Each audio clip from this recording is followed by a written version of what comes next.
जय जिनेन्द्र अनुभव जी। आपने दो प्रश्न पूछे। एक तो ये पूछा कि समय सार को सबसे पहले परमागम कब किसने कहा। तो देखो, यद्यपि इस बारे में और खोज की जानी चाहिए, लेकिन मुझे लगता है कि समय सार को परमागम सबसे पहले आचार्य अमृतचंद्र देव ने कहा। वे पुरुषार्थ सिद्धिउपाय में लिखते हैं, लोकत्रयैक नेत्रम निरूप्य परमागमम प्रयत्नेन अस्माभिरुपोद्रियते विदुषाम पुरुषार्थ सिद्धिउपायोयम। अर्थात मैं तीन लोक के एक नेत्र स्वरूप परमागम की भली भांति व्याख्या करने के बाद अब इस पुरुषार्थ सिद्धिउपाय की रचना करता हूं। तो इससे ये पता चलता है कि समय सार को परमागम कम से कम 1000 वर्ष पहले से तो कहा ही जाता रहा है, और उसके पहले के भी कोई प्रमाण मिल सकते हैं, ऐसा मुझे लगता है। नए चक्र वगैरह में भी कहीं पर समय सार को परमागम की संज्ञा दी गई है। मूलाचार ग्रंथ की टीका में भी कहीं एक स्थान पर समय सार को परमागम कहा गया है। आपने ये भी पूछा कि आगम और परमागम में क्या अंतर है। तो दो ही बात है। एक अपेक्षा से देखा जाए तो आगम ही परमागम है। आगम और परमागम में कोई अंतर नहीं है। जिनेन्द्र भगवान की वाणी आगम है, वही परम हितकारी होने से परमागम है। जैन आगम ही परमागम है, अन्य लोगों के आगम, मिथ्या मतों के आगम आगम नहीं है। एक तो ऐसा अभिप्राय परमागम का है। एक ही शब्द में बहुत अर्थ छटाएं निकलती हैं, किसी एक का आग्रह नहीं करना चाहिए। दूसरा, जैन परंपरा में दो प्रकार के शास्त्र हैं, एक आगम रूप और एक अध्यात्म रूप। आगम रूप शास्त्र वस्तु व्यवस्था का दर्शन मात्र कराते हैं, लेकिन अध्यात्म रूप शास्त्र उसमें से हेयोपादेय का विभाजन करके हेय को त्याग करने की और उपादेय को ग्रहण करने की प्रबल प्रेरणा देते हैं।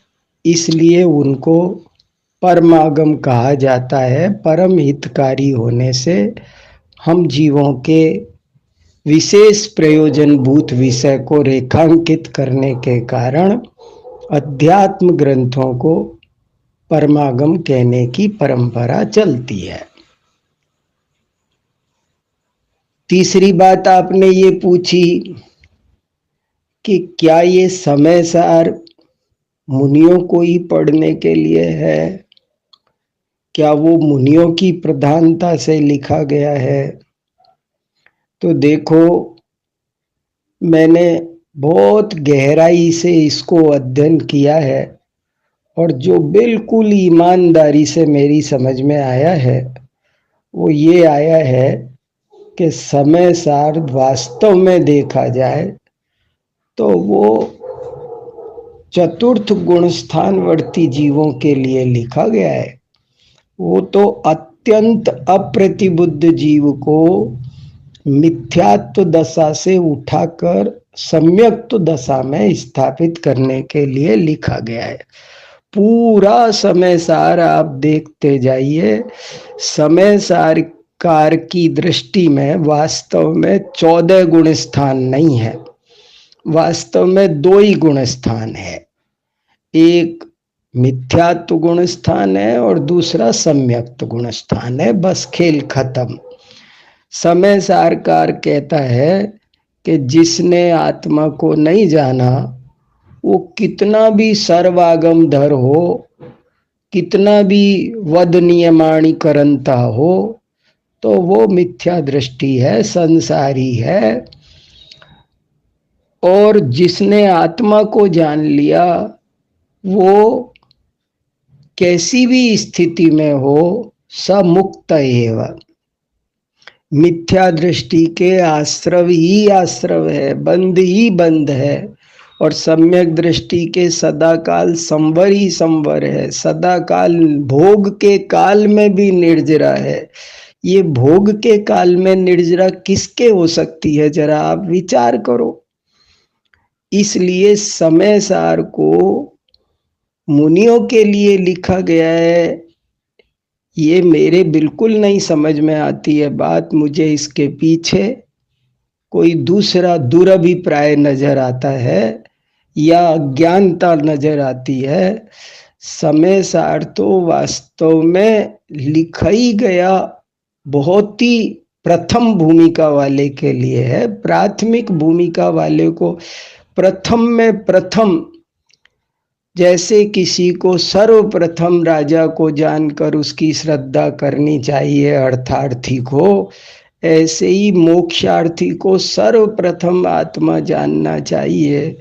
समय सार का पूरा स्वर ज्ञान मात्रा देव आश्रव निरोध नाणम पच्चक्षाणम नाणम पडिक्कमणम, ये सम्यक ज्ञान होते ही वो मुक्त हो गया। सम्यक दर्शन को हाईलाइट करना यही समय सार का मुख्य प्रयोजन है, और इसी दृष्टि से पूरा समय सार लिखा गया है। ये मेरी समझ में बहुत स्पष्ट रूप से आ रहा है। आपको इसमें कोई विशेष बात भाषित हो तो मुझे बताना। हालांकि जब ये चर्चा समय सार की जब जब चलती है तो समाज का एक पक्ष ऐसा है जो ये लिखता रहता है समय सार मुनियों को पढ़ने के लिए है या पढ़ना ही नहीं चाहिए। लेकिन मैंने बहुत बार नए सिरे से उनकी बात पर गंभीरता से चिंतन किया और मुझे इन बातों में कोई भी दम नजर नहीं आया। वे लोग कोई ठोस तर्क नहीं देते हैं और अपनी बात से फिरते भी हैं। जैसे कि थोड़े दिन पहले कहते थे कि समय सार मुनियों को पढ़ना चाहिए, गृहस्थों को नहीं पढ़ना चाहिए। लेकिन जो लोग ये कहते थे वे ही पंडित जी अभी आजकल एक लेख लिख रहे हैं कि समय सार किसी को पढ़ना ही नहीं चाहिए, वो तो अप्रामाणिक ग्रंथ है। तो मैं उनसे ये पूछा, मैंने उनको कि आप ये बताओ, पहले तो आप कहते थे समय सार मुनियों को पढ़ने के योग्य है, गृहस्थों को पढ़ने योग्य नहीं है, फिर आपने क्यों पढ़ा? आप गृहस्थ हो, फिर आपने क्यों पढ़ा? पहली गलती आपने कर दी जो आपने उसको पढ़ा। दूसरी बात, पहले तो कहा मुनियों को नहीं पढ़ना चाहिए, अब कह रहे हो कि किसी को नहीं पढ़ना चाहिए। तो असल में क्या है, आत्महित की बात, आत्म कल्याण की उपयोगी बात समय सार में है और वो सबको पढ़ना चाहिए, जरूर से जरूर पढ़ना चाहिए। सबसे पहले पढ़ने और समझने का वो ग्रंथ है। परंतु जिन जीवों में अभी ऐसी काल लब्धि नहीं आई है, जिनका अभी संसार का किनारा दूर है, उनको समय सार रुचता नहीं है, वे समय सार को पसंद नहीं करते हैं और इसीलिए ये न प्रकारेण उसका निषेध करते रहते हैं। पर समय सार तो मैं समझता हूँ कि देवसेन आचार्य ने लिखा है कि जिन मत रूपी पृथ्वी पर रत्नों का उत्तुंग पहाड़ यदि कोई है तो उसका नाम समय सार है। जिन पतिमत मैयाम रत्न शैलाद पापात यही समय सारात बुद्ध बुद्ध्याग्रहित्वा प्रत घन विमोहम, ऐसे उन्होंने साफ साफ लिखा है। इसलिए समय सार को जरूर मेरी दृष्टि से सबको पढ़ना चाहिए। ये छोड़ने योग्य नहीं है, चूकने योग्य नहीं है, ऐसा मेरा विश्वास है। मैं तो प्रत्येक व्यक्ति को समय सार पढ़ने की हार्दिक प्रेरणा देना चाहता हूँ। ये परमागम है, आत्महित कल्याण के लिए एक अत्यंत उपयोगी ग्रंथ है। इसके आधार पर बाद में बहुत सारे ग्रंथ लिखे गए हैं, समाधि तंत्र आदि। हमको इन सब का स्वाध्याय करना चाहिए। जय जिनेंद्र।